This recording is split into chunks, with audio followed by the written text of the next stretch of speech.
갈 거야. 금방 갈 거예요.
사도신경하심으로 신앙 고백하시겠습니다.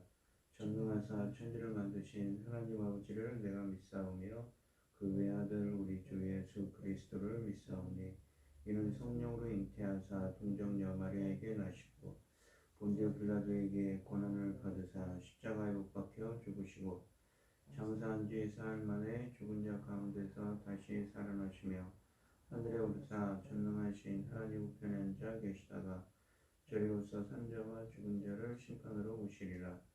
성령을 믿사오며 거룩한 공예와 성도가 서로 교통하는 것과 죄를 사하여 주시는 것과 몸이 다시 사는 것과 영원히 사는 것을 믿사옵나이다. 아멘. 찬송가 272장입니다.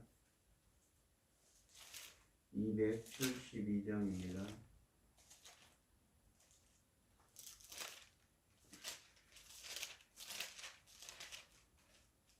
고통의 멍에 벗으려고 예수께로 나갑니다.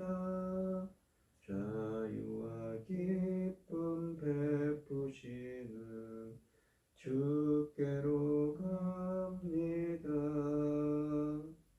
병든 내 몸이 튼튼하고 빈궁한 삶이 부해지며 죄악을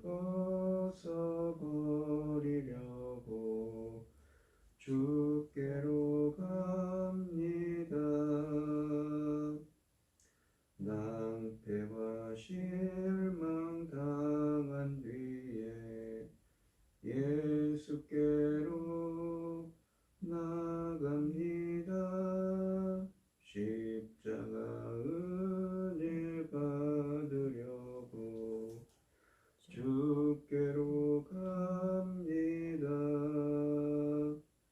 슬프던 마음 위로받고 이 생의 풍파 잔잔하며 영광의 찬송 부르려고 주께로 갑니다. 교만한 마음을 내버리고 예수께로 나갑니다. 복되신 말씀 따르려고 주께로 갑니다. 실망한 이 몸 힘을 얻고 예수의 크신 사랑 받아 하늘의 기쁨 맛보려고 주께로 갑니다. 죽음의 길을 벗어나서 예수께로 나갑니다. 영원한 집을 바라보고 주께로 갑니다. 멸망의 포구 헤어나와 평화의 나라 다다라서 영광의 주를 배우려고 주께로 갑니다. 아멘. 오늘 함께 하실 하나님의 말씀은 사사기 9장 1절로 6절 말씀입니다. 사사기 9장 1절로 6절 말씀입니다. 교독을 하겠습니다. 제가 먼저 읽겠습니다.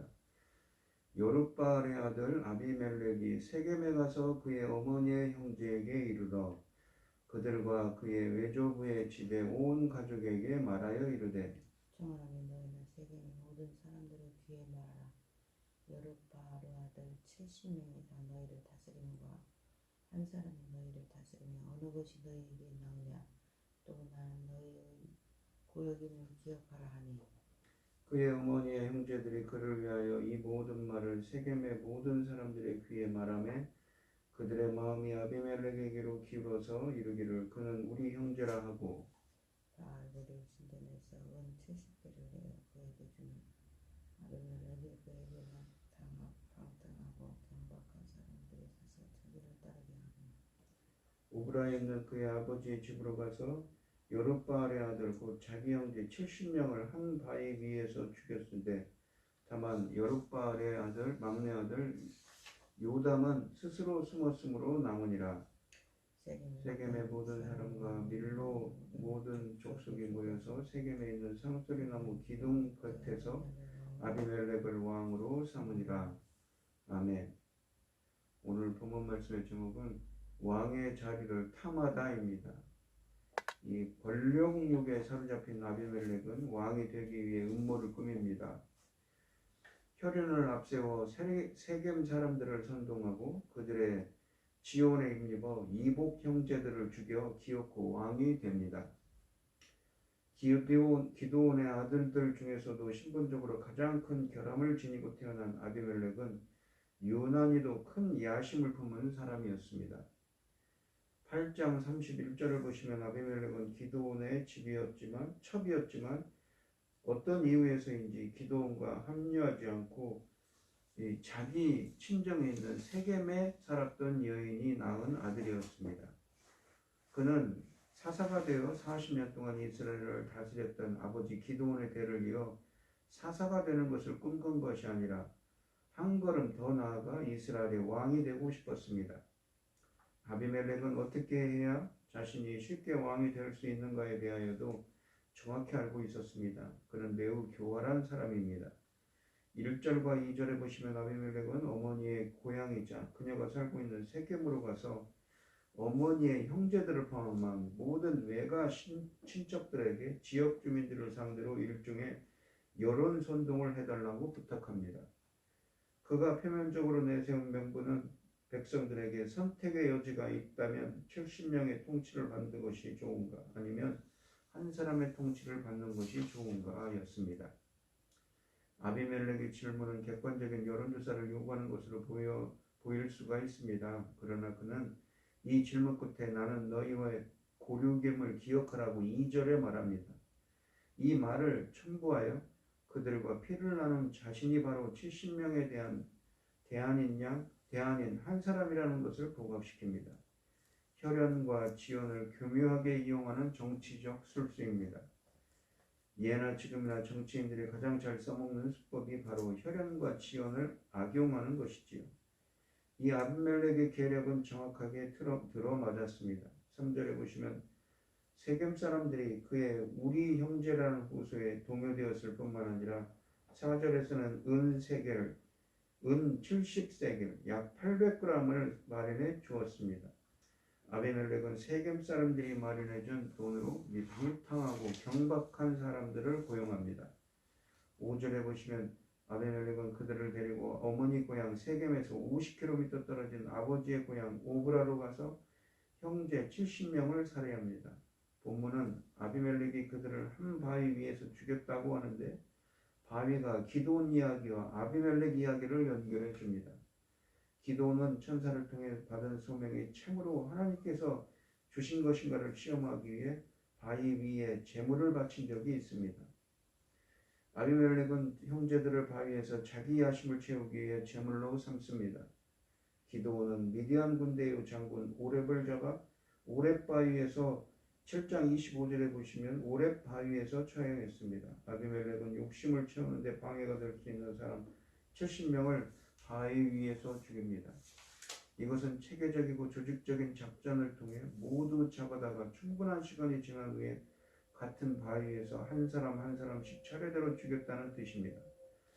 본문은 아비멜렉의 잔인함을 최대한 부각시키고자 합니다. 아비멜렉은 자신의 외가와 친가를 철저하게 구분하여 외가의 친척들은 왕이 되는 수단으로 사용하고 친가 쪽은 모두 죽였습니다. 아비멜렉은 권력을 잡기 위해 그의 아버지 집안과 어머니 집안이 서로 원수가 되도록 일을 꾸밉니다. 욕망의 노예가 되어 있는 사람에게는 생명의 존엄성이란 존재하지 않습니다. 누구든지 그의 계획에 차질을 가져올 수 있는 사람은 제거되어야 할 하나의 걸림돌일 뿐입니다. 그러나 하나님은 생명의 존엄성을 인정하지 않는 자들을 심판하는 분입니다. 아비멜렉이 값싸게 형제들을 죽인 것만큼이나 그도 이름 모를 여인에게 값싼 죽음을 당하게 하실 것입니다. 예수님의 말씀 중에 남에게 대접을 받고자 하는 자대로 너희도 남을 대접하라는 말씀을 생각나게 합니다. 본문은 아비멜렉이 고용한 사람들을 방탕하고 경박한 사람들이라고 묘사하며 그의 행위를 매우 부정적인 시각에서 보고 있을 뿐만 아니라 이 사건의 발단에 상당한 종교적인 부패가 작용하고 있다는 것을 암시합니다. 4절에 보시면 아비멜렉의 정치적 자금으로 사용하는 돈은 다름 아닌 바알브릿 신전에서 왔다고 되어 있습니다. 이스라엘의 종교적 성지인 세겜에서. 그러니까 이 아브라함 창세기 12장에 보시면 아브라함이 처음 이 가나안 땅에 들어와서 하나님의 부르심을 받고 가나안 땅에 들어와서 처음 제단을 쌓고 하나님께 예배드린 곳이 세겜입니다. 여호수아가 이 가나안 땅에 들어와서 이 이스라엘 백성들을 이끌고 요단강을 건너 가나안 땅에 들어와서 그 언약을 맺은 곳도 세겜이었습니다. 어느새 여호와 브릿, 언약의 여호와가 바알 브릿, 언약의 바알로 대체된 것입니다. 아비멜렉의 음모는 정치적 윤리적으로만 문제가 있는 것이 아니라 종교적으로도 심각한 문제가 있는 것입니다. 성경은 이스라엘의 왕은 하나님의 방법에 따라 하나님의 때에 세우셔야 한다는 것을 전제하고 있는데 아비멜렉은 세겜 사람들과 바알의 힘을 빌어 스스로 왕이 됐습니다. 아비멜렉은 가나안 사람들보다 더 가나안화된 사람입니다. 세겜에서 왕이 될 자격이 없는 아비멜렉이 불법적인 제단들과 연관되어 왕이 되는 것은 훗날 왕의 자격이 없는 여로보암이 10개 지파를 중심으로 한 북왕국 이스라엘의 왕이 된 다음 단과 베델의 불법적인 제단들을 세운 일과 평행을 이룹니다. 또한 본문에서 기드온의 다른 이름인 여룻바알, 바알이 싸울 것이다 라는 것이 지속적으로 사용됩니다. 이 본문에서 이처럼 아비멜렉 이야기를 묘사하면서 기드온의 이교와 관련된 이름을 계속 사용하는 것은 기드온의 하나님에 대한 배교적인 형태가 아비멜렉의 방종에 상당한 영향을 끼쳤음을 시사합니다. 아버지가 심은 불순한 씨앗이 아들을 통해 포악한 열매를 맺고 있는 것입니다. 기드온은 40년 동안 이스라엘을 통치하면서 백성을 하나님의 품으로 돌아오게 할 수 있는 자리에 있었습니다. 하나님이 믿음 공동체 안에서 일부 지도자들에게 권력을 위임하시는 유일한 목적은 그들을 영화롭게 하는 것과 그 공동체를 하나님의 품으로 인도해 덕을 끼치게 하기 위해서입니다. 안타깝게도 기드온은 자신의 지위를 이용하여 오히려 백성을 하나님께로부터 멀리 떠나게 합니다. 그러므로 이제 그에게 많은 것을 맡기셨던 하나님이 그의 아들의 세대에 이르러서 큰 대가를 치르게 하시고 계십니다. 성경학자들은 일반적으로 아비멜렉을 포함한 기드온의 아들들의 몰락을 하나님이 그에게 내리신 심판으로 간주하고 있습니다. 아비멜렉은 세겜에 있는 상수리나무 기둥 곁에서 바알을 상징하는 그 상수리나무 기둥 곁에서 왕으로 추대됩니다. 이곳은 여호수아 24장에서 이스라엘이 오직 하나님만 섬기겠다고 맹세하던 언약의 장소가 이었는데 이제 바알을 숭배하고 이 자아숭배, 스스로 왕이 되겠다는 자리로 전락한 것입니다. 인간의 권력을 절대화하면서 하나님만을 절대왕으로 모실 수 없습니다. 스스로 높아지려는 자는 스스로 자기 멸망을 재촉하는 자임을 잊지 말아야 합니다. 또한 욕망에 사로잡히면 하나님도 외면하게 됩니다. 아비멜렉은 자기 권력욕을 채우기 위해 우상을 숭배하는 데 바쳐진 돈을 정치자금으로 사용합니다.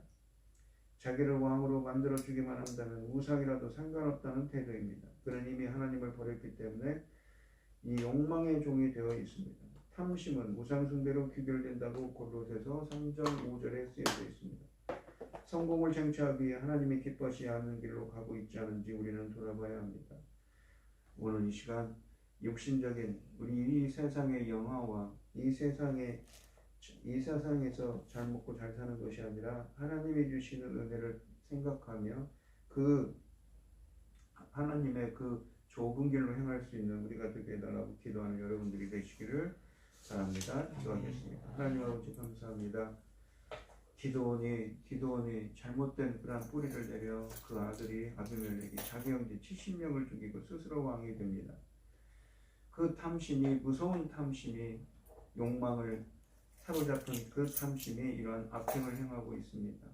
이 세상에 있는 그러한 정욕과 이 세상의 영화를 바라는 것이 아니라 하나님이 주시는 그 은혜와 하나님이 주시는 사랑의 삶을 살 수 있도록 저희들을 인도하시고 함께하여 주시옵소서. 이 모든 말씀 거룩하신 예수님 이름으로 기도합니다. 아멘. 하늘에 계신 우리 아버지여 이름이 거룩히 여김을 받으시오며 나라의 마옵시며 뜻이 하늘에서 이룬 것 같이 땅에서 이루어지이다. 오늘날 우리에게 이루와 양식을 주옵시고 우리가 우리에게 죄 지은 자를 사하여 준 것 같이 우리 죄를 사하여 주옵시고 우리를 시험에 들게 하지 마옵시고 다만 악에서 구하옵소서. 대개 나라와 권세와 영광이 아버지께 영원히 있사옵나이다. 아멘. 오늘 주신 말씀 가지고 기도할 때에요 이렇게 이 세상의 영화보다는 하나님이 주시는 주님이 주시는 은혜와 사랑의 삶을 살게 해달라고 간절히 기도하는 여러분들이 되시고 어려움을 당하신 분들과 각자 기도 제목을 가지고 주여 삼창하시면서 성성을 기도하도록 하겠습니다. 주여 아버지 하나님 감사합니다. 오늘도 말씀으로 시작합니다. 이 세상의 정욕보다는 이 세상의 그 탐욕보다는 하나님이 주시는 은혜와 사랑의 삶을 살아가는 오늘 하루가 되게 하여 주시옵소서. 인도하여 주시옵소서. 함께하여 주시옵소서. 아버지.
들어가 주무셔.